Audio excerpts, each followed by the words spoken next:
نفسیاتی clinic series کے سلسلے میں آج آپ کے سامنے پیش خدمت ہے کیس نمبر 2۔ اس سیریل کے تمام نام اور ان کے کردار فرضی ہیں، کسی سے بھی مماثلت محض اتفاقیہ ہوگی۔ شکریہ۔ ڈاکٹر عمر عزیز مریض سے ملنے سے پہلے ان کے معاون کی طرف سے ملنے والی معلوماتی فائل کا معائنہ کر رہے تھے۔ اشرف نے خودکشی کی کوشش کی جب اس کے گھر والے باہر گئے ہوئے تھے کہ اس نے اپنے گلے کا پھندا تیار کیا تھا ایک موٹی رسی سے، اور وہ اسے چھت کے پنکھے سے باندھ کر اب ٹیبل پر چڑھنے کی کوشش کر رہا تھا کہ جب وہ پھندا گلے میں ڈالے گا تو اپنے پاؤں سے ٹیبل کو دھکا دے گا اور اس طرح وہ زندگی سے آزاد ہو جائے گا۔ مگر جب وہ رسی کو گلے میں ڈال کر ٹیبل کو دھکا دینے ہی والا تھا کہ اس کے وزن سے پنکھے کا کنڈا، جو کہ اتنا مضبوط نہیں تھا، چھت کا پلستر کچا ہونے کی وجہ سے ٹوٹ گیا اور وہ اپنے پورے وزن کے ساتھ زمین پر گر گیا، اور شاید ٹیبل کا کونا اس کے سر کے ایک حصے میں لگا اور وہ بے ہوش ہو گیا۔ پھر جب گھر والے اس کے آئے، جو کہ قریبی کسی عزیز سے ملنے گئے ہوئے تھے، تو اس کو اس حالت میں دیکھا تو گھر میں ماں بہنوں نے ایک شور شرابہ مچا دیا، لیکن چھوٹے بھائی نے حالات کو سنبھالتے ہوئے گھر والوں کو چپ کرایا کہ اگر لوگوں کو پتہ چل گیا تو بدنامی کے ساتھ ساتھ پولیس کیس بھی بن جائے گا۔ چھوٹا بھائی اچھا خاصا سمجھدار تھا۔ بہرحال اس نے صورتحال کنٹرول کی، بھائی کو کسی طرح پرائیویٹ کلینک لے کر گیا اور مرہم پٹی کروائی، پھر ہوش میں آنے کے بعد اس کو گھر لے آیا۔ گھر آ کر اس نے بھائی کو سمجھایا کہ تمہاری قسمت اچھی تھی جو کہ یہ کنڈا ٹوٹ گیا، ورنہ جو کچھ ہوتا تمہیں اس کا اندازہ بھی نہیں تھا، اور بعض اوقات کچھ ایسی چیزیں کام آ جاتی ہیں جن کا آدمی سوچ بھی نہیں سکتا۔ اب دیکھیں کہ ان کی چھت کے اوپر والے حصے پر پلاسٹر اکھڑ چکا تھا۔ بارش کا پانی وہاں پر کھڑا رہنے سے اکثر وہاں پر چھت سیل جاتی تھی، جس کی وجہ سے نیچے کا بھی پلاسٹر کچا ہو گیا تھا، اور وہی آج اشرف کی زندگی بچانے میں کامیاب ہو گیا۔ اشرف شدید ذہنی دباؤ کا شکار تھا، کیونکہ اپنے والد کی وفات کے بعد کفالت کی ذمہ داری اس کے سر پر آ پڑی تھی۔ نوکری وغیرہ کہاں آسانی سے ملتی تھی۔ اس نے کاروبار کے شوق میں اپنے والد کی ریٹائرمنٹ پر ملنے والی رقم کاروبار پر لگا دی، جس میں اسے نقصان پہنچا، اور اس نے اس کا ذمہ دار اپنے آپ کو ٹھہرا کر یہ سزا دینے کی کوشش کی۔ اشرف کے چھوٹے بھائی عرفان نے نہایت سمجھداری کا مظاہرہ کرتے ہوئے اشرف کو ماہر نفسیات کو دکھانے کا فیصلہ کیا۔ یوں یہ کیس اب ڈاکٹر عمر کے پاس آ گیا تھا۔ ڈاکٹر عمر نے دونوں بھائیوں کو اندر بلوایا، اچھی طرح سے ملے اور چھوٹے بھائی عرفان کو باہر بیٹھنے کے لیے کہا۔ اب کمرے میں ڈاکٹر عمر اور اشرف موجود تھے۔ ان کے درمیان کچھ اس طرح سے مکالمہ ہوا: آپ نے اپنی زندگی ختم کرنے کی کوشش کی، لیکن قسمت نے آپ کا ساتھ دیا اور آپ بچ گئے۔ اب آگے کا کیا پروگرام ہے؟ خودکشی کرنی ہے یا پروگرام ملتوی ہو گیا ہے؟ ڈاکٹر نے نہایت ہی سلجھے ہوئے لہجے میں گفتگو کا آغاز کیا۔ اشرف: ڈاکٹر صاحب، آپ تو بڑی عجیب سی بات کر رہے ہیں۔ ڈاکٹر: عجیب سی بات تو نہیں، دنیا میں روزانہ ایسے کئی واقعات سامنے آتے ہیں، لیکن میں آپ کے خیالات جاننے کی کوشش کر رہا تھا۔ ڈاکٹر صاحب بدستور اطمینان سے بات کر رہے تھے۔ اشرف: سر، میں اس وقت شدید دباؤ میں آ گیا تھا، اب بہتر محسوس کر رہا ہوں۔ Doctor: very good. شاید یہ بات آپ کی قسمت کو بھی پتہ تھی کہ اس نے بھی آپ کے ساتھ بڑی دوستی رکھی، ورنہ تو آپ کا کام ہو گیا تھا۔ اور دوسرا یہ کہ آپ کا چھوٹا بھائی، جو آپ سے شدید محبت کرتا ہے، آپ کو دوبارہ زندگی کی دوڑ میں شامل کرنے کے لیے یہاں میرے پاس لے آیا۔ آپ کو پتہ ہے کہ آپ کے جانے کے بعد آپ کی والدہ، بہن اور آپ کے بھائی کا کیا حال ہوتا؟ اشرف: جی مجھے اندازہ ہے۔ ڈاکٹر: جی نہیں، آپ کو اندازہ نہیں ہے۔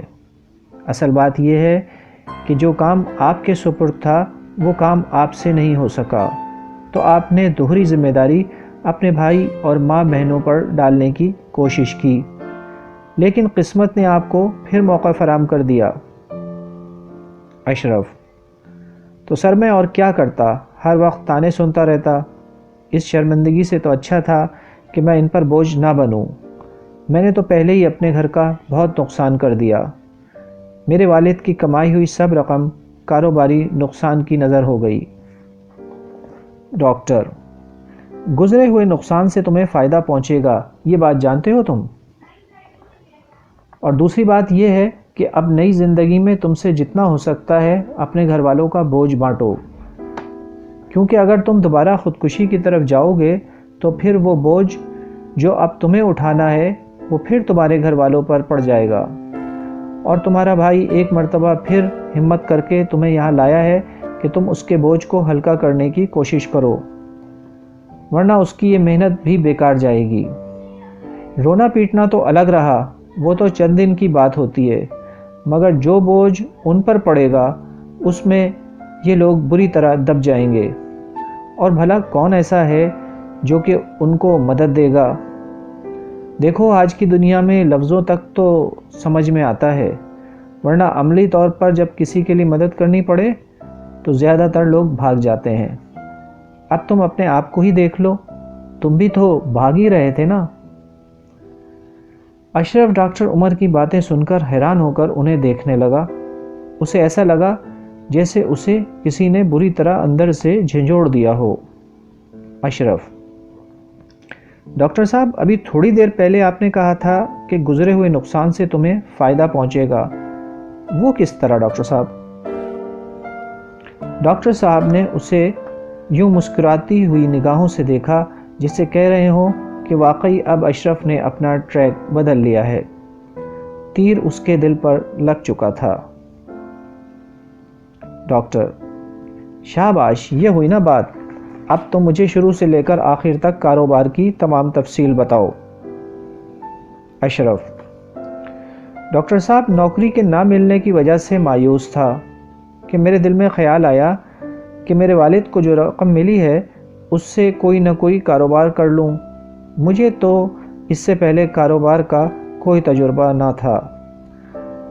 میں نے اپنے دوستوں سے اس ارادے کا ذکر کیا تو میرے ایک دوست نے بتایا کہ اتنے پیسے میں ایک چھوٹا سا ریسٹورنٹ کھول لو، کیونکہ کیسے بھی حالات ہوں کھانے پینے کا کام تو چل ہی جاتا ہے، اور یہ کام پھر تیزی سے بڑھ بھی جاتا ہے۔ مجھے یہ بات اچھی لگی، میں نے گھر میں مشورہ کیا تو گھر والوں نے مجھ پر اعتماد کرتے ہوئے کہا ٹھیک ہے، جو آپ کو بہتر لگتا ہے وہ کر لیں۔ اس طرح میں نے اس کام میں رقم لگائی اور ایک ریسٹورنٹ کی جگہ کرائے پر لے کر کام کا آغاز کیا۔ ریسٹورنٹ کا کام اچھا خاصا مشکل کام لگا۔ میں نے ہر کام کے لیے ملازم وغیرہ بھی روزانہ کی اجرت پر رکھ لیا، اور پھر لوگ بھی آنے لگے، کام چلنے لگا، تو میں نے مطمئن ہو کر سستی دکھانی شروع کی۔ کبھی دیر سے جاتا، گھر پر پڑا سوتا رہتا، کبھی دوستوں کے ساتھ کام چھوڑ کر نکل جاتا، اور کبھی دوستوں کا جمگھٹا لگ جاتا اور ان کو مفت میں کھانا کھلاتا۔ میری ان سستیوں کو دیکھتے ہوئے ملازم بھی سست ہو گئے۔ پکانے کے لیے جس آدمی کو رکھا تھا وہ کبھی کبھی ناغہ کرنے لگا اور کبھی اتنا کھانا نہیں بناتا جتنے کی ضرورت پڑتی تھی۔ گاہک خالی واپس چلے جاتے، اور آہستہ آہستہ جو لوگ ہمیں مال سپلائی کر رہے تھے ان کا ادھار بھی بڑھتا چلا گیا، تو انہوں نے مال دینا بند کر دیا۔ اب ہمارے پاس اتنی رقم نہیں تھی کہ ہم نقد مال خریدتے۔ کام کرنے والے لوگوں کے لیے معاوضہ دینا مشکل ہو گیا، اور جو ملازم روزانہ کی اجرت پر کام کرتے تھے وہ کام چھوڑ کر جانے لگے، اور جو کوک کھانا پکاتا تھا اس کو مہینے پر رقم ریسٹورنٹ کا فریج وغیرہ بیچ کر ادا کی گئی۔ پھر تو سب کاروبار ٹھپ ہو گیا، اور انتہائی مشکل سے باقی بیچا ہوا سامان اونے پونے دام پر بکا، جس سے جگہ کا کرایہ ادا کیا۔ حالت یہ ہو گئی کہ جیب میں اتنی بھی رقم موجود نہیں کہ میں اپنے گھر کا راشن لے سکوں۔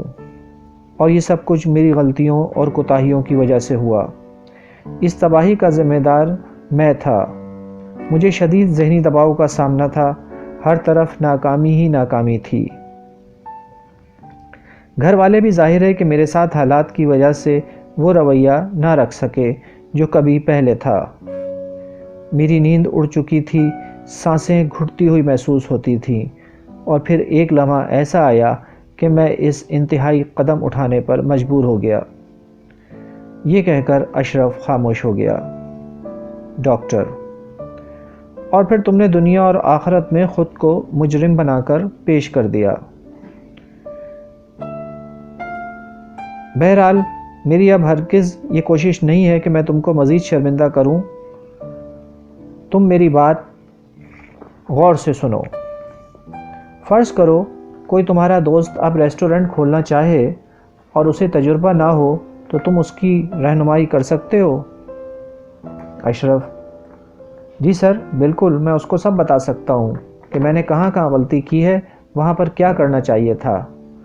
مجھے اب اس کام کی اچھی خاصی پہچان ہو گئی ہے۔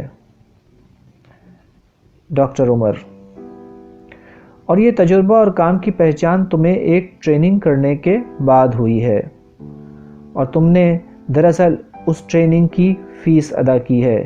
یہ جو غلطیاں تھیں دراصل یہ تمہاری ٹریننگ تھی، اور اگر تم واقعی سنجیدہ اور اپنے آپ اور گھر والوں سے مخلص ہو تو تم کبھی بھی آئندہ یہ غلطی نہیں دہراؤ گے۔ ویسے بھی اب تمہارے پاس غلطی کرنے کی کوئی گنجائش نہیں ہے، کیوں، ٹھیک ہے نا؟ اشرف: جی سر، اب میں کسی کو بھی اپنے تجربے سے فائدہ پہنچا سکتا ہوں۔ ڈاکٹر عمر: تو پھر تم اپنے اس تجربے سے خود اپنے آپ کو فائدہ پہنچاؤ جس کو تم نے اتنی قیمت دے کر خریدا ہے۔ اشرف: وہ کیسے ڈاکٹر صاحب؟ میں بھلا اب کیا کر سکتا ہوں؟ ڈاکٹر: تم اب ایک مرتبہ پھر محنت کرو، اس دفعہ تمہاری کامیابی یقینی ہے۔ دوبارہ ریسٹورنٹ کا کام شروع کرو۔ اشرف حیران ہو کر: جی ڈاکٹر صاحب، دوبارہ؟ یہ کیسے ہو سکتا ہے، اور رقم کہاں سے آئے گی؟ ڈاکٹر: رقم تم قرضے کی صورت میں لوگے، اور رقم کی واپسی کی ضمانت تمہارے گھر کے کاغذات کی صورت میں دی جائے گی۔ اشرف: لیکن سر آپ یہ کیا کہہ رہے ہیں؟ اب میرے گھر والے یہ کبھی نہیں مانیں گے۔ ڈاکٹر: ان کو منوانا میری ذمہ داری ہے، بس جو میں کہہ رہا ہوں تم وہ کرو۔ کاغذات تمہیں بینک میں جمع کروانے ہوں گے، تم تیاری کرو، میں خود تمہارے ساتھ بینک مینیجر کے پاس چلوں گا، اوکے؟ اچھا، بس اب اپنے بھائی کو میرے پاس بھیج دو۔ اس کے بعد اشرف ڈاکٹر عمر کے کمرے سے نکل گیا اور اس کا چھوٹا بھائی اندر آ گیا۔ ڈاکٹر عمر نے اس سے کچھ سرگوشی میں بات کی اور پھر وہ شکریہ ادا کر کے باہر چلا گیا، اور کچھ عرصے کے بعد اشرف نے سر توڑ محنت کی، نہ دن دیکھا نہ رات، بس کام کام اور کام۔ وہی جگہ دوبارہ کرائے پر لی۔ اس دفعہ وہ صرف کیش کاؤنٹر پر ہی نہیں بیٹھتا بلکہ ہر کام میں خود حصہ لیتا۔ دوستوں یاروں کی اب کوئی جگہ اس ریسٹورنٹ میں اس لیے نہیں تھی کہ وہ یہاں آ کر محفلیں جمائیں اور گپے لڑائیں۔ اب اشرف مکمل طور پر ایک پروفیشنل نظر آ رہا تھا۔ اس کے کندھوں پر بھاری ذمہ داری تھی، اس کا گھر داؤ پر لگا ہوا تھا، اور بقول ڈاکٹر عمر کے اسے اس زندگی میں اپنے گھر والوں کا کام بانٹنا تھا، نہ کہ اپنا کام بھی ان کے سپرد کر کے زندگی سے آزاد ہو جانا۔ دن تیزی سے گزرنے لگے، اس کے گاہک پھر بن گئے۔ وہ روزانہ کی آمدنی میں سے بینک سے لیے ہوئے قرضے کی رقم ادا کرنے کے لیے کچھ رقم الگ محفوظ کر لیتا تھا۔ ڈاکٹر عمر نے اس کو ایک ایسا عزم و حوصلہ دیا تھا کہ وہ اب اپنی ماضی کی تلخیوں کو محض ایک ٹریننگ سمجھ بیٹھا تھا۔ وہ تمام کاروباری اونچ نیچ جان چکا تھا۔ اس کی حالت یہ ہو چکی تھی کہ وہ کسی سے کوئی فالتو بات نہیں کرتا، بلکہ گھر والوں سے بھی ضرورت کے وقت بات کرتا، اور وہ بھی مختصر۔ اس کے سامنے صرف منزل تھی اور پیچھے آگ۔ وہ جوان تھا، ابھی آگے بہت سفر طے کرنا تھا، اور اب اس محنت اور ذہنی طور پر حوصلہ ملنے کے بعد وہ ایک طوفان کی طرح آگے بڑھ رہا تھا۔ رفتہ رفتہ اس کے گھر کے حالات بدلنے لگے۔ وہ اپنی بہنوں کی ذمہ داری نبھانے میں بھی کامیاب ہو گیا، اور اس کا چھوٹا بھائی نوکری چھوڑ کر اپنے بڑے بھائی کے ساتھ مصروف ہو گیا، کیونکہ اب کام بہت بڑھ چکا تھا۔ اب اس کی ماں اپنے بیٹے کا ذکر سب سے فخریہ انداز میں کرتی۔ اس کے گھر کے ضمانت والے کاغذات نہ صرف اس کو واپس مل چکے تھے، بلکہ اب وہ گھر 3 منزلہ اور خوبصورت بن چکا تھا۔ اب کئی برسوں کے بعد اب اس کے ریسٹورنٹ کا کھانا مشہور ہو گیا تھا، اور شہر میں اس کے ریسٹورنٹ کی مختلف جگہ کئی شاخیں کھل گئی تھیں۔ آج اس کے پاس شہر کے ایک پوش علاقے میں قائم ریسٹورنٹ میں اکثر ڈاکٹر عمر عزیز اپنی فیملی کے ساتھ کھانا کھانے آتے تھے۔ وہ ان کا خود باہر آ کر استقبال کرتا اور ان کی میز پر کھانا اپنے ہاتھوں سے سرو کرتا۔ ڈاکٹر عمر جاتے ہوئے جب اپنا بل اس کو ادا کرتے تو وہ مسکرا کر کہتا، سر میری ٹپ؟ اور ڈاکٹر صاحب بھی مسکرا کر جواب دیتے کہ ٹپ ہوٹل کے ملازموں کو ملتی ہے، مالکوں کو نہیں۔ ختم شد۔